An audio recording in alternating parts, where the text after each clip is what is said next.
El camp d'esports dictarà sentència. Lleida va aconseguir ahir encarrilar el passi a la segona eliminatòria del play-off d'ascens, però l'haurà de segellar aquest dissabte a casa.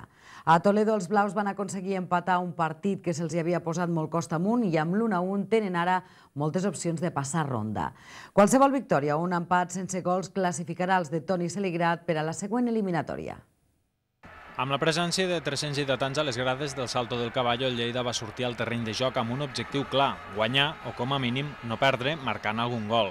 A doble partit, detalls com els gols fora de casa són importants i fonamentals per portar l'eliminatòria viva al camp d'esports. Els blaus, ahir amb la senyera, ho sabien, però ben aviat es van trobar amb un revés inesperat.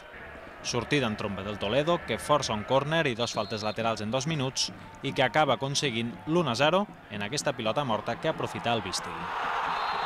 Pitjor, doncs, no podien començar les coses per a un Lleida que a partir d'aquí va anar sempre a remolc i que, curiosament, com a Badalona, veuria com li anul·larien un gol a la sortida d'un córner als 8 minuts.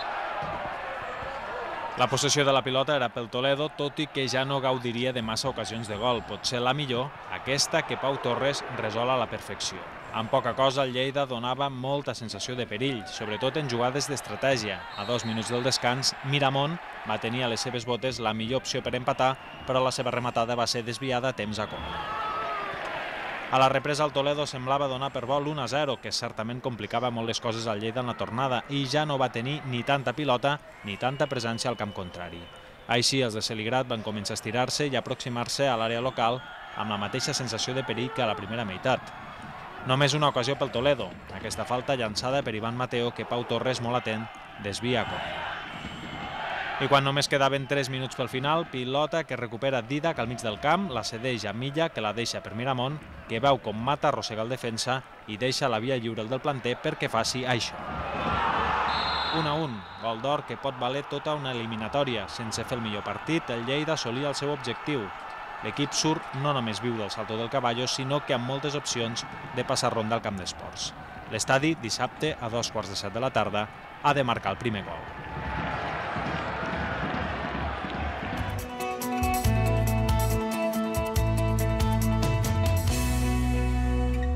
El gol de Pere Milla als 87 minuts va desfermar l'eufòria entre els 300 aficionats lleidatans que es van desplaçar a Toledo. L'1-1 va compensar les hores de viatge d'aquests seguidors que novament van fer gala d'un comportament exemplar. En total, 3 autocars d'aficionats es van desplaçar a la capital castellana i un d'ells va arribar a les 7 del matí, de manera que des de primera hora el centre de la ciutat es va tenyir amb el color blau de Lleida. La gran resposta dels seguidors s'ha de ratificar aquesta setmana. El club ven des d'aquesta tarda les entrades per al partit del dissabte. Passa tothom per taquilla, abonats i públic en general. Tot i així, s'espera una gran afluència de públic que podria deixar petit el camp d'esports.